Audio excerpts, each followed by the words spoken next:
J'ai suivi ici à Kolwezi, j'ai suivi un tout petit peu partout ailleurs aussi, beaucoup de polémiques autour de la compétence d'un gouverneur de suspendre le bourgmestre d'une commune. Même il y a l'article 28, alinéa 4 de la loi du 31 juillet 2008 portant principes fondamentaux relatifs à la libre administration des provinces qui stipule que les gouverneurs de province disposent de l'administration à province. À ce titre, tous les services publics provinciaux, nationaux, donc locaux et nationaux, sont placés sous l'autorité du gouverneur de province. C'est-à-dire, l'article 28, alinéa 4 de la loi sur la libre administration des provinces dit que les gouverneurs de province disposent de l'administration de la province. Ça veut dire que tous les services, services publics nationaux, ça veut dire les services qui dépendent du gouvernement central, même les services publics provinciaux, sont placés sous l'autorité, sous la tutelle du gouverneur de province. Okay.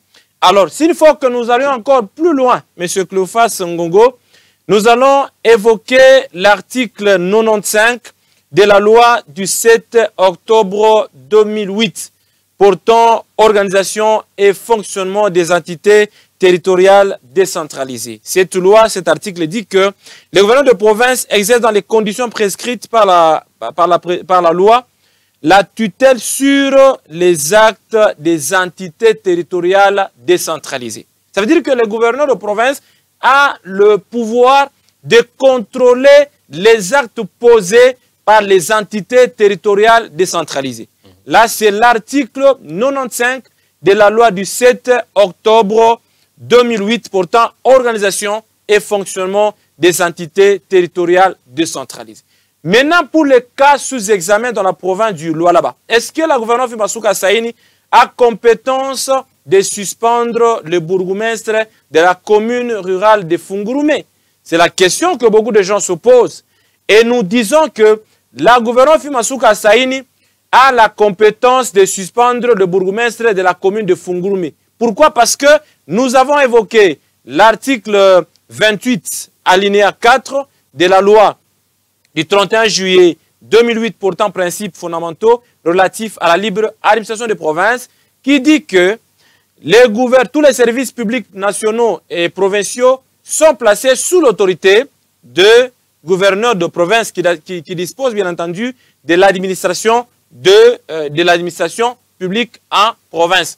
Et nous avons également évoqué l'article 95 de la loi du 7 octobre 2008 portant organisation et fonctionnement des entités territoriales décentralisées qui disent que les gouverneurs de province assurent la tutelle sur les actes posés par les entités territoriales décentralisées.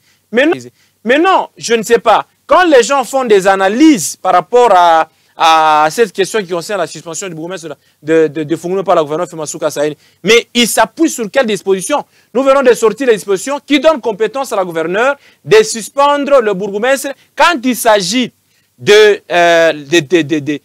cas d'insubordination, ça c'est de 1, et puis de 2, quand il s'agit de cas de détournement, par exemple. Quand il s'agit de cas de détournement, la gouverneure suspend l'autorité communale. En attendant, il y a des enquêtes qui sont menées pour pouvoir éclairer l'affaire, pour savoir si et seulement si l'autorité qui a été suspendue a réellement détourné ou n'a pas détourné l'argent. C'est la justice qui s'occupe de cette affaire pendant ce temps et l'IGF qui entre en jeu. Mais aujourd'hui, nous allons déjà essayer d'analyser la question de leur manière sans des notions juridiques, sans comprendre c'est quoi le droit. Nous avons éclairé quand même l'opinion publique par rapport à ça, que la gouverneure Fimassouka Saini a compétence. C'est que la gouverneure a fait.